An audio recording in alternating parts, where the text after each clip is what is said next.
آخری لمحے میں نے ہنستے ہوئے کہا کہیں جنت کی حوریں تمہیں لے نہ جائیں، میں تمہاری منتظر رہوں گی۔ سینا چلا گیا اور میرا دل بھی اپنے ساتھ لے گیا۔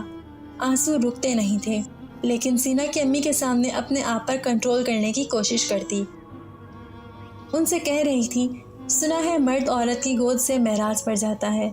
سینا اور اس کے جیسے لوگ آپ جیسی والدہ کی گود سے معراج پر جاتے ہیں۔ آنسو بہنے لگے تھے۔ انہوں نے مجھے گلے لگا لیا۔ میری بیٹی، کیا تم خود کو بھول گئی؟ تمہارے جیسے ہمسر کے ذریعے مرد معراج پر پہنچتے ہیں۔ ہمسر کا کردار مرد سے کم نہیں ہے۔ سینا کے جانے کے 2 ماہ بعد میرے لیے سینا کے زخمی ہونے کی خبر لائی گئی۔ یہ تمام مدت سینا کے بغیر صرف اس کی یاد میں جیسے 100 سال گزرنے کے برابر تھی، اور اس کے زخمی ہونے کی خبر سن کر میں بے ہوش ہو گئی۔ مجھے پتا تھا کہ شہداء کے بارے میں زخمی ہونے کی خبر دیتے ہیں۔ یہ تمام مدت سینا کے بغیر صرف اس کی یاد میں جیسے 100 سال گزرنے کے برابر تھی، اور اس کے زخمی ہونے کی خبر سن کر میں بے ہوش ہو گئی۔ مجھے پتا تھا کہ شہداء کے بارے میں زخمی ہونے کی خبر دیتے تھے، بعد میں شہادت کا پتہ لگتا۔ خبر تو صحیح تھی، سینا زخمی تھا اور ہسپتال میں تھا، لیکن یہ نہیں پتا تھا کہ کیسی چوٹ لگی ہے اور کہاں لگی ہے۔ بہت مشکل سے اپنے آپ کو ہسپتال تک پہنچایا۔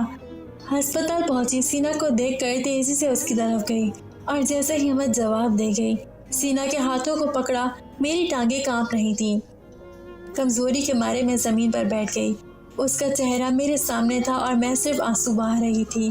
تھوڑی دیر کے بعد اٹھی، خود کو حوصلہ دیا اور پھر سوچنا شروع کیا کہ سینا کو کہاں چوٹ لگی ہے۔ سینا نے کہا، میری پیاری بیوی، حوروں نے مجھے اپنی طرف بہت متوجہ کرنے کی کوشش کی، لیکن میں نے بھی انہیں لفٹ نہیں کروائی۔ میں نے کہہ دیا کہ گھر میں میری ایک ملکہ رہتی ہے کہ آپ سب سے زیادہ خوبصورت ہے۔ میں نے دیکھا کہ وہ مجھے چھوڑ نہیں رہی، تو میں نے اپنے دونوں پاؤں قلم کر دیے کہ ان کی باتوں میں نہ آ جاؤں، اور واپس آپ کے پاس آ گیا۔ میں نے چادر پیچھے کی تو دیکھا سینا کے دونوں پاؤں گھٹنوں سے نیچے تک کاٹے جا چکے تھے۔ مجھے نہیں معلوم کہ خدا نے مجھے اس وقت کیسی قدرت سے نوازا تھا۔ مجھے خود بھی یقین نہیں آتا کہ میں نے اس سے کہا، امانت تھے، وقت آ چکا تھا کہ اب واپس کر دیتے۔ میرے پاؤں ہیں نا، وہ تمہارے۔ سینا نے ہمیشہ کے لیے اپنے دونوں پاؤں کھو دیے، لیکن ہمیشہ کے لیے میرے پاس رہ گیا۔ سفر عشق۔ خدا حافظ۔